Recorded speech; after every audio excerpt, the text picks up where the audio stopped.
a number of you have asked that I go through the acid-base balance and blood gases a little bit more to understand some of this stuff. So let's look at the fundamentals of this. Now it can get more obviously complicated in some cases, but we're going to just look at the basic components and the key things that you are going to be responsible for. So the first thing that you must do before anything else is you must memorize, commit it to memory, what your normal values are for at least 3 different measures. That's going to be your pH, that's going to be your partial pressure of carbon dioxide, and that's specifically to arterial partial pressure, so the arterial blood.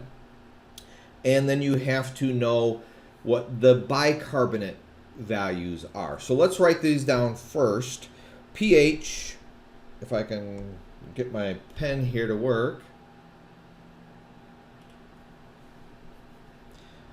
Okay, so pH, your normal values for that, and you should automatically in your head be screaming to yourself what you know it is, okay? So pH ranges from 7.35 to 7.45. That's your normal range, what we're looking at. On your pH scale, goes from 1 to 14, 1's being very acidic, 14's very alkaline or basic on this one. As you can see with this number, well, 7 being neutral, between the two, so that'd be like water, okay, or distilled water, something like this. You notice that 7.35, even at the low range of this, is on the alkaline side of the scale of a pH scale.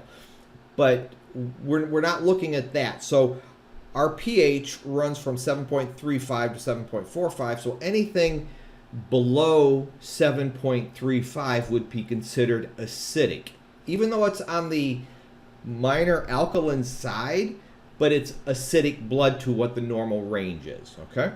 So anything above 7.45 is going to be alkaline, alkalotic, basic, that kind of thing.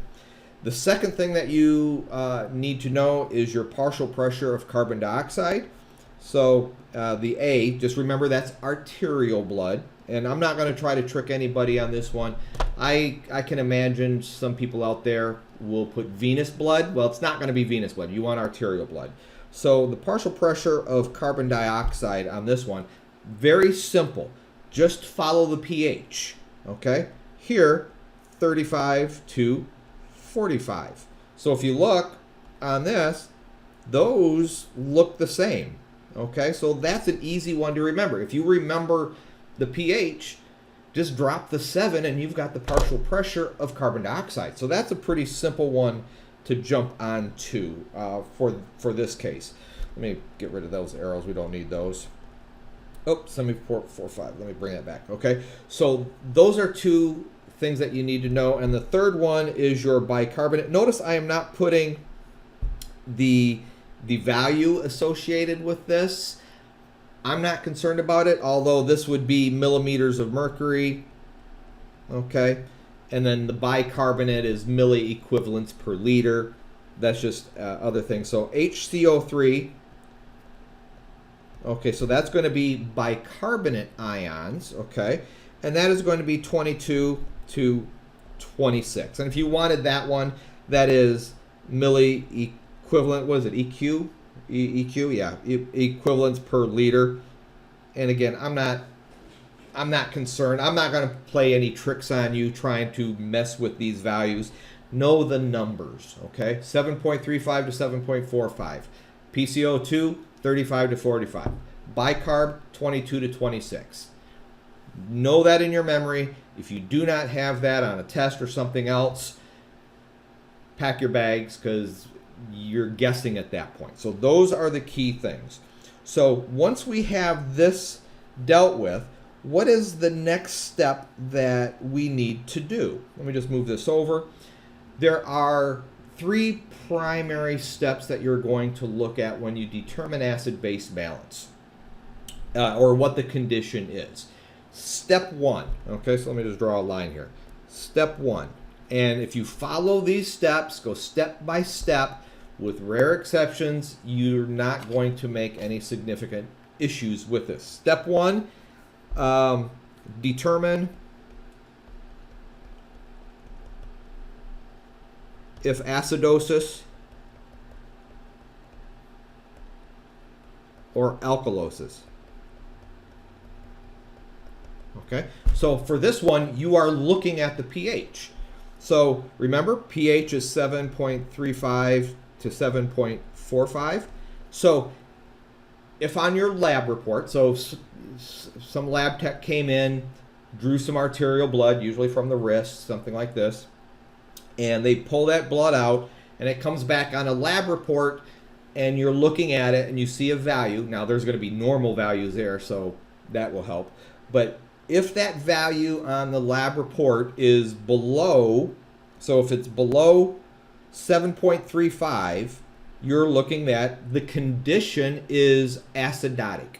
You don't know what's causing it. You don't know if it's a respiratory condition or a metabolic condition at this point. So if it's below this,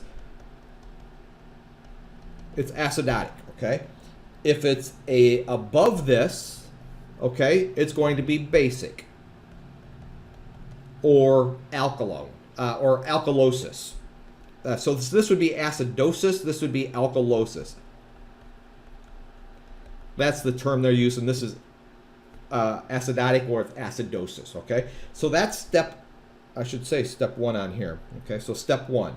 Step two, what you are doing is you're looking at your PCO2, okay?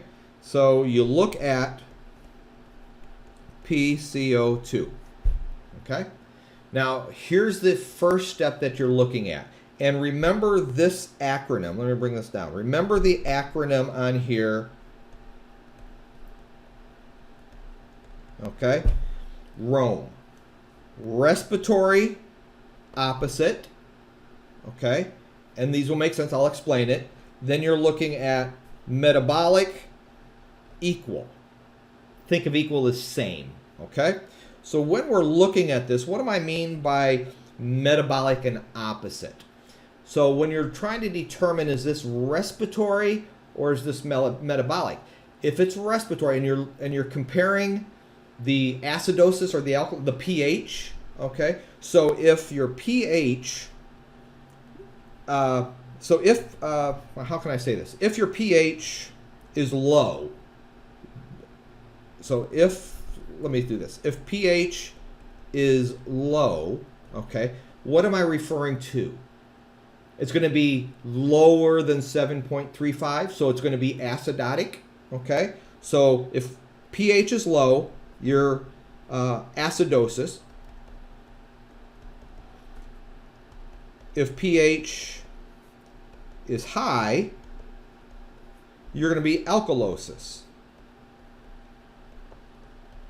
And how I usually represent this, which is what you usually see on stuff, so if it's a low pH, you're going to see an arrow pointing down. If it's a high pH, you're going to see an arrow pointing up. That's what we're going to use on a table coming up here in a second. So when I refer to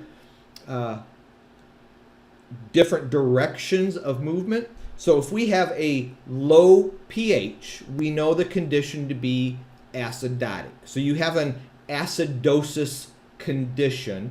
Now we want to figure out what's causing the condition. Is it respiratory or metabolic? Renal, okay? So if your pH is low, the arrow's going down, then what is the carbon dioxide going to do? They run in opposite directions. So carbon dioxide is going to be elevated. Now, why is that? Carbon dioxide is considered an acid, or it's associated with acid. Once you mix carbon dioxide, it gets into the blood, mixes with water, so CO2 plus water gives you carbonic acid, which is a weak acid. Carbonic acid dissociates into bicarbonate and hydrogen ions. That's a whole nother previous lecture. We don't need to get into that right now.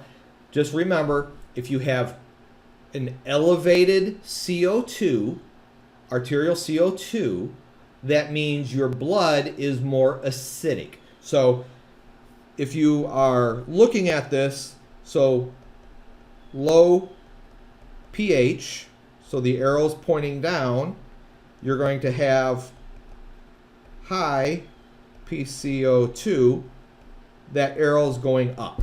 So you can see those are going in opposite directions.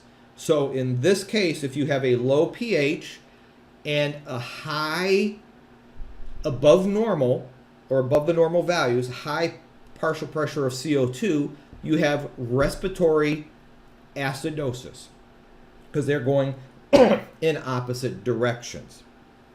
Now for alkalosis, if your pH was above 7.45, so let's say 7.46, okay?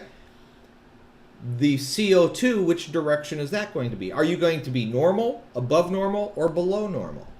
So if your pH is high, meaning above 7.45, your PCO2 is going to be below normal, so that's going to be below 35, okay?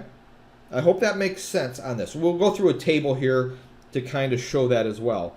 Now the next thing we want to do is going to be these other two, which is going to be the metabolic side, being metabolic being equal.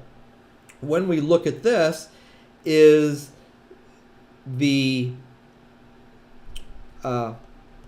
pH and bicarb move in same direction.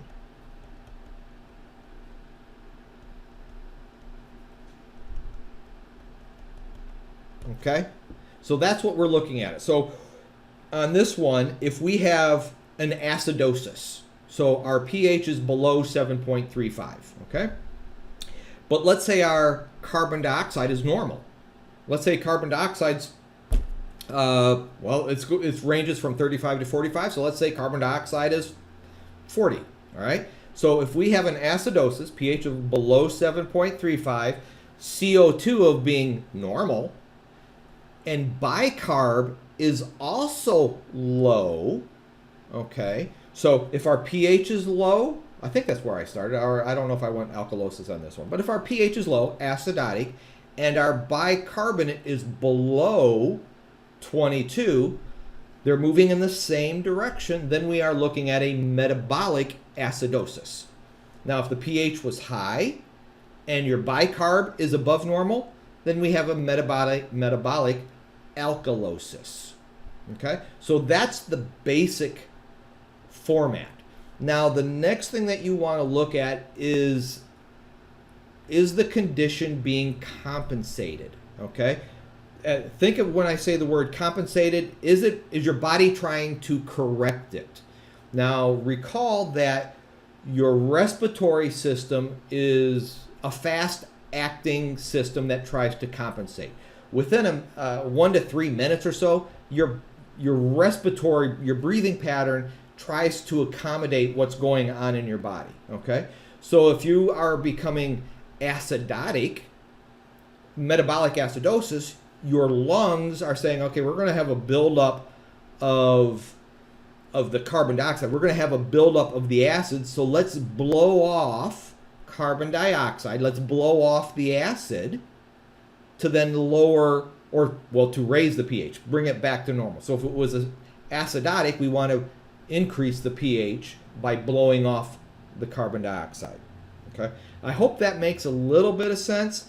So let's look at one other thing here. So let's look at this table here on the different conditions. So you can see we have respiratory acidosis and alkalosis. Let's skip over the compensated right now, okay? And come down, and we have a metabolic acidosis and a metabolic alkalosis as well. And again, then we have the compensated version. So let's put in some arrows on here. Now remember, in your mind, you should be thinking to yourself what the normal value is and what you would see these values at. So respiratory acidosis, your pH is going to be low, okay? So it's going to be down. PCO2, remember Rome, respiratory opposite, so CO2 is going to be elevated. Bicarbonate can be normal, okay? So that one can be still within its normal range. Respiratory alkalosis, you have a high pH, low CO2. Pretty straightforward, pretty simple. And of course, bicarb here, that's going to be normal. Okay? Metabolic acidosis, again, think of the same thing on here. Acidosis, low pH. Okay? Then the next thing that you want to look at is now we're considering bicarbonate.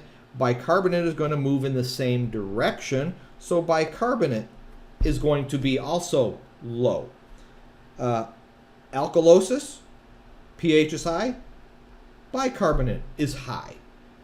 And in this case, both of this, you're going to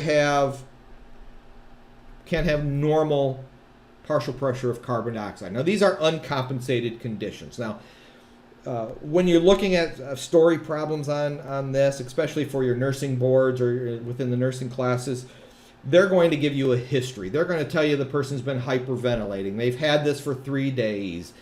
Those will factor into your determination on some of this. But right now, we are just the fundamentals of this. There's anion gaps. There's all these other things you can think of. We're not messing with that, okay? So now let's look at compensated respiratory acidosis, okay? So acidosis, what's the pH going to be? It's going to be down, okay? For compensated, this one, PCO2, we know it's elevated. These two are moving in opposite directions, so we know it's a respiratory acidosis, okay? But now, compensating, the kidneys are saying, oh, we've got a problem here. We need to correct this. So what's happening in this case is we are going to have an elevated bicarbonate, okay? Because here we have respiratory acidosis being compensated by your kidneys. The reverse is also true for compensated alkalosis here, but you're going to have an increase in pH. We are going to have opposite directions on this one, so we're going to have a decreased PCO2, and we're going to have a likely depressed bicarbonate. So that would be compensated. Now for metabolic, in this case, now remember, same direction on some of these other things. So when we're looking at this one, we are looking at, for acidosis, this is down. Acidosis, they move in the same direction. And in this case, the acidosis, we're going to try to get rid of some of the carbon dioxide because of the acidotic condition. So this is going to be compensated metabolic acidosis. And then the reverse is going to be true for alkalosis. They tend to be elevated in this case. So if you remember, CO2 is acid, okay? So if you have high CO2, that means you have high acid. If you have a lot of acid, that means your pH is low. If you have low CO2, then you have less acid. That means you have a high pH, okay? Bicarbonate, or the compensation, kidneys take, at least 6 hours for the kidneys to kick in to try to compensate for some of this. So 6 to 12 hours easily. So once the person's had a condition for a long period of time, they say, in the story problem you would get, they've had this for 2 days. Well, you're already thinking, okay, the kidneys are probably compensating and it takes longer. If it was almost an instantaneous, like a hyperventilation case, your bicarbonate's not going to be affected at that point because it still takes a day-ish, half a day at least, before it kicks in. So I hope this helps to explain it a little bit better. So let's put in a couple numbers on this and actually do an example, okay? So an example that we have, let me do this. So let's say, oops, there we go. All right, so now let's do an example on a couple of these to see what's going on. So let's say pH is 7.33. Is that high, low, or normal? If you can't answer this, stop, go back, memorize those values, okay? If you don't have them memorized, none of this is going to help you. Go back, learn that stuff, and then come back and do some of these things, okay? Don't try to move ahead of yourself. So understand the basics first. So this one, we have a low pH, so it's acidotic. So we have a low pH, so we have an acidosis. Okay, so that's an acidosis. Now we need to determine, is this respiratory or metabolic? So let's say our PCO2 is, what number am I going to use? 50. Okay, what's your normal CO2? 35 to 45. So this is high. What's going on with these arrows? They're moving in opposite directions, okay? So this is going to be, based on this, we're looking at respiratory acidosis. Okay, so our bicarbonate on this case, let's say it was 25. What's the average, or what's the normal? 22 to 26. This is normal, so this is kind of a normal on this one. So our answer on this one, remember Rome, okay? These are moving, respiratory are in opposite directions, therefore respiratory acidosis. Let's do another one. pH 7.48, high or low? It's a high pH. High, well, it's not a bad arrow. High pH, is that acidosis or alkalosis? That's going to be an alkalosis. Okay. PCO2 on this one, let's say it is 35. Is that normal or not? And you should be answering these instantaneously in your brain. So 35 to 45 is normal, so this is normal. 35 to 45 is normal, or normal, even though it's at the low end of the range, okay? And bicarb, let me see what did I write down here, okay? Bicarb is, let's say, 28, okay? What's the average? 22 to 26, okay? So this is high. This one and this one, they're moving in the same direction. That tells you we've got metabolic alkalosis. A-L-K-A-L-O-S-I-S. One of these days I'll learn how to spell, okay? Last one, let's do pH 7.33, high or low? It's going to be low, so that's going to be acidosis.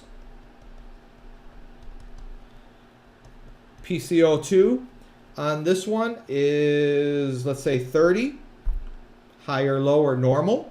Remember, normal's 35 to 45, so this is low. Ooh, what's going on here? These are same direction right there. Don't jump on the bandwagon, not yet, okay? Then we look at bicarb, HCO3, okay? On the bicarb, let's say that's 20. Is 20 high or low? Normal. Did I say PCO2 is 35 to 45? I'm mixing up these questions. PCO2 35 to 45 is normal, so that's low. Bicarb, normal's between 22 and 26, so this is low. Ooh, what do we got going on here? So these are same directions. So we have metabolic acidosis. But what's going on with that structure, okay? It's being compensated, because remember, we have an acidosis here. If we have an acidosis, we want to blow off carbon dioxide, so we want to get rid of acid, okay? So if you blow off carbon dioxide, you're going to have less carbon dioxide in the blood. So your blood values will be low. That's where we're getting this low value. So compensated or partially compensated. Let's say partially. Partially compensated, okay? Fully compensated would be back to normal pH. And I put an asterisk on that, okay? We're not going into that much detail. There's various nuances. You can, And I'm not going to do this, you could throw in a wrench, and this is where the physicians and respiratory therapists, they look at this in more detail. Yeah, you can have a respiratory condition and a metabolic condition simultaneously. So you could have a respiratory acidosis and a metabolic alkalosis, I'm guessing. So that gets into a much more complex equation, which we will not be touching on.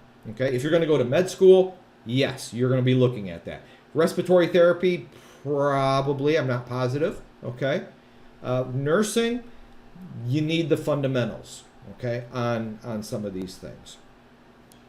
Okay, now let's talk about what conditions lead to the respiratory acidosis and alkalosis, as well as metabolic, and how your body tries to compensate for that. So an individual who has respiratory acidosis, try to visualize what this person how they would present to you in say a hospital setting. So you know they're acidotic, meaning they are having a lot of CO2. So if they're acidotic, remember your pH is low, PCO2 is high. So they are retaining carbon dioxide within the lungs. So are they breathing fast or slow? Are they breathing deep or shallow?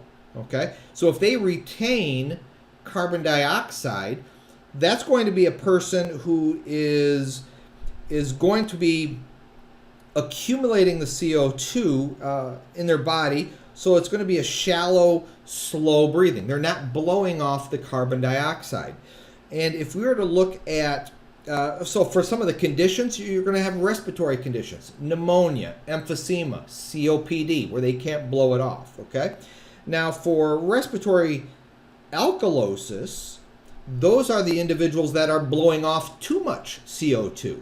So that's hyperventilation, okay? So that's a rapid breathing, rapid deep breathing kind of thing.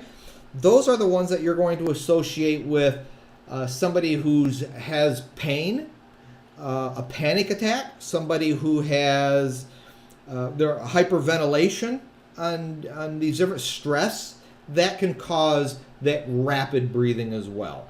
So for metabolic conditions, we're looking at metabolic acidosis and alkalosis. And the common cause for metabolic acidosis, one of the most common things in your college students, so you will have experienced this or probably will experience this, or some of your friends will, is excessive intake of alcohol. Alcohol is metabolized to acetic acid, which is an acid. That can give you a metabolic acidosis. You could have persistent diarrhea, so you're losing base, the bicarbonate, that direction. Diabetics, diabetic ketoacidosis, that's going to be a diabetic condition. Exercise, and there's a buildup of lactic acid. Okay, so if you go back into cellular respiration, and lactic acid is formed when there's not enough oxygen to go into the mitochondria, that kind of stuff. That's a buildup of lactic acid. That can cause a metabolic acidosis as well. Now, for metabolic alkalosis, this can be caused by somebody who's sick and they're vomiting too much. So you're losing the acid content from the stomach. Okay, so if in the alkalosis, you're losing some of that acid. If they're in the hospital, they're suctioning, they're GI suctioning. You're trying to remove something from the stomach. A lot of people will take too many antacids, let's say Tums.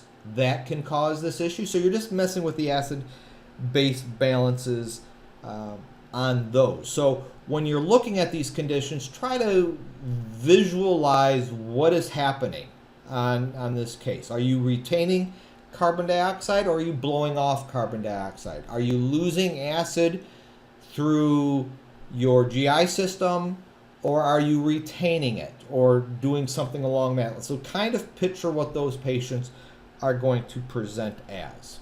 And that's it for today.